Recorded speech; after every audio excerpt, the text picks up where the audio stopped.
محبت کې تر د ټولو نه ورتیر شه، محبت کې تر د ټولو نه ورتیر شه، ځان ستی کړه ورک شه، خاورې شه او هیر شه. او دا ژوندون مې ګرانه ستا په نوم لیکلی، دا ژوندون مې ګرانه ستا په نوم لیکلی، دا ژوندون مې ستا نظر او ستا نه خیر شه. او د ارمان ډکه سینه مې ګور له یوړه، د ارمان ډکه سینه مې ګور له یوړه، سله اوس راځې ورځه په مخه تیر شه. ګرانو کتونکو زه اریان د وړمو د هندارې په سکرین باندې په سلامونو احترامات نیکې هیلې او په ستړي ماشي هرکلی کوم په دغه امید چې روغ جوړ او خوشحاله به وئ. نن چې تاسو د هندارې په سکرین زما په خوا کې کوم شخصیت ګورئ هغه زما استاد اسف رضا ارمان صاحب دی. نن به اسف رضا ارمان سره د ژوند په هکله او ادبي هلو ځلو په هکله د سره پوښتنې کوو او شاعري به هم ترې نارواو. په ټولو نه اول زه په خپل پروګرام هنداره کې ارمان صاحب تاسو ته مینه او هرکلی وایم. ډېره مننه چې تاسو مونږ ته په خپل پروګرام کې دعوت راکړه د بللې، او بس ډېره مهرباني چې تاسو مونږ راوبللو خپل پروګرام ته. مننه، ډېره مننه. لکه څنګه ارمان صاحب په ادبي دنیا کې تاسو د ارمان په نوم پیژندل کېږئ، زموږ مینوالو سره مو که خپله لنډه شان پیژنګلو وکړه نو دا به ډېره ښه وي. بالکل، زما نوم اسف رضا دی او زما تخلص دی ارمان، او د میرانشاه کلي سره زما تعلق دی، وزیرستان کې میرانشاه کلی که نه، او بس دا د وړ قبیلې سره زموږ تعلق دی که نه، دا زما لنډه شان پیژنګلو ده. تعلیم دې څومره کړی دی؟ نو تعلیم خو ما تقریبا ابتدایي تعلیم هم د کلي نه حاصل کوم، د سکول نه تر واخله د کالجه پورې. سکول دلته میرانشاه کلي کې زموږ یو پرایویټ سکول آینه ما اتم او لسم بیا پاس کوم، او میرانشاه پوسټ ګریجویټ کالج نه ما بي سي وکړله کمپیوټر ساینس کې، او دې نه پس بیا زه یو فیلډ ته لاړم، ټیچر فیلډ ته لاړم، ټیچینګ فیلډ ته که نه. ما تقریبا یو 100 کاله 3-4 کاله ټیچینګ وکړم، او بس د ژوند هلې ځلې مې روانې ساتلې، او بس تقریبا که نه. ډېره ښه ده. ارمان صاحب زه به تاسو نه دا پوښتنه وکړم چې هغه کله وخت و چې په اسف رضا کې دننه یو ارمان یعنی ژوند کولو، او هغه کوم وخت و چې تاسو به قاعده د شاعرۍ لیکل پیل کړل؟ یاره شاعري خو تقریبا شوق خو زمونږ ډېر د مخکې نه و که نه. ما به تقریبا د سکول ټیم نه دا غزلې او د شعرونه دا څیزونه ما ویل کتل لیکل به مو که نه، خو زه په خپله دومره دروند شاعر نه وم، لا تر اوسه هم ځان ته دغه نه وایم چې مطلب زه لا شاعر یم یا څه دي که نه. خو ډېره زیاته زه چې د دې کریډټ چاته ورکول غواړم که نه، هارون لالا د هارون باچا هغه به ما ډېر د مخکې نه اورېدم که نه، د 2005 کال راهسې زه هغه اورم که نه. زه کالج کې وم، 16-17 سال عمر و زما، تقریبا فرسټ ایئر کې وم زه، چې هغې ټیم کې ما هغه شروع کړی و، هغه ما اورېدلو. نو د جذباتو مطابق که نه زما جذبه څه داسې شانتې وه چې په هغې پسې لاړله که نه. نو بس دغه برکت دی چې زه مطلب نن تقریبا سم یم که نه، لږ څه یا زیات که نه، هغې خبره ده که نه، او دا خبره سمه ده. داسې کوم یو صنف دی، نظم دی، غزل دی، نثر دی چې تاسو ته زیات خوند درکوي او تاسو زیات کار پکې کړی دی؟ یاره والله شاعري خو ټوله ما ته خوند راکوي، خو زه په دې صنفونو باندې زیات پوهېږم نه، مطلب نظم چې کوم دی هغه زه اورم، خو کیدای شي لیکلی مې وي ما، او ما ته پته نه لګېدلی چې دا نظم خو لیکل ما کړي دي، او نثر خو تقریبا داسې شی دی چې هغې باندې خو زه نه رسېږم تر اوسه پورې، خو لیدلی مې دی مطلب په کتابونو کې، او یو نیم داسې ځای کې که نه، یا په مشاعرو کې، یا یو نیم سړی مطلب لکه د اډیو په اړیکه باندې مطلب خلکو ته وړاندې کړي، لکه کرن خان لالا دوی که نه دا شان دی. نو دا څیزونه مطلب اکثر کار ما چې کړی دی هغه په غزل باندې ما کړی دی، ډېر زیات کار که نه، او غزل زه لیکم دا څیزونه که نه. ارمان صاحب ما دا هم اورېدلی دي چې تاسو د پښتو شاعرۍ سره سره د اردو شاعري هم کوئ، نو دا خبره څومره پورې رښتیا ده؟ دا خبره ټیک ده، اردو شاعري ما کړې ده، لیکل مې کړي دي ما، او ښه شاعري ده، مزیداره شاعري ده، مطلب څه داسې درنه شانتې ده، بیا څه مطلب ښکلې شاعري ده. زه اردو شاعري کوم او لیکل کوم. ډېره مننه. ارمان صاحب داسې کومې ټولنې دي چې هغې سره تاسو تعلق دی؟ داسې ټولنه چېرته شته چې تاسو تعلق وي ورسره؟ یاره والله کلي کې بس تاسو یې او ملګري نور شته شاعران، او زما سرپرستی تر اوسه پورې چې چا کړې ده خپلو ملګرو ټولې کړې ده، مطلب ټولو کړې ده، او دغه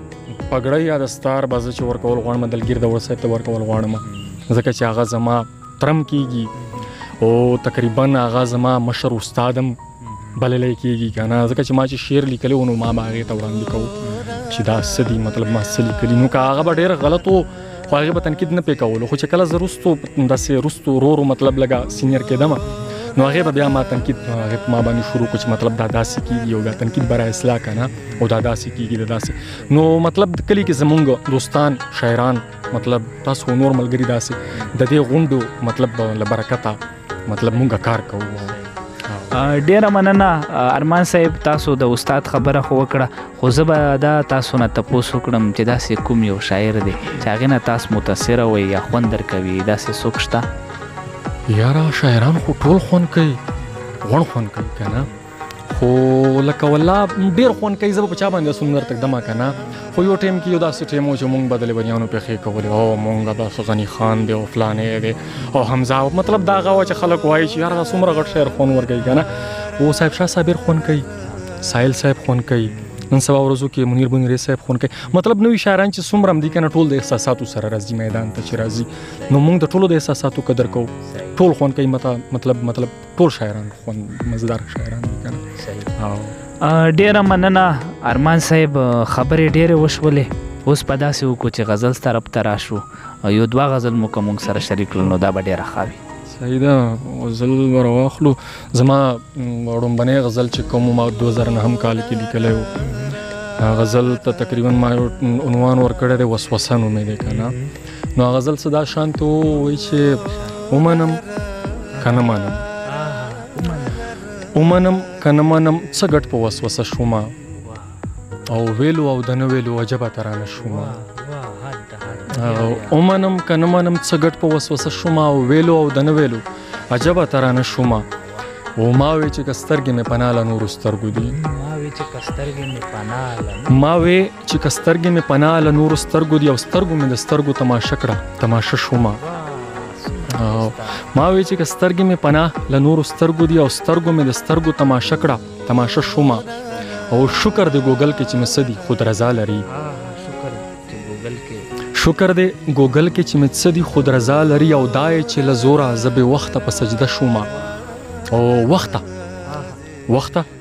لوبې وکړه نن د وخت چې وخت تیر نشي وخته لوبې وکړه نن د وخت چې وخت تیر نشي او بیا به وخت ته ګورو که د وخت په یارانه شومه وخته لوبې وکړه نن د وخت چې وخت تیر نشي او بیا به وخت ته ګورو که د وخت په یارانه شومه او اخري شعر دی چې ما ارمان د ژوند د تقاضو نه ځان خبر نه کوم ما ارمان د ژوند د تقاضو نه ځان خبر نه کوم او ژوند مې بس تیر شو چې زه څه شوم او څه نه شومه او ومنم که نه منم څه ګټ په وسوسه شومه او ویلو او د نه ویلو عجبه ترانه شومه. ډیر خوند یې وکړو ارمان صاحب نور بس هم را سره شریکوئ دا خو تقریبا اولنۍ شعر وه د 10 کاله مخکې نه یوه بله ورځ تقریبا د جمعه کېږي یو هفته کېږي چې ما څه لیکلي وو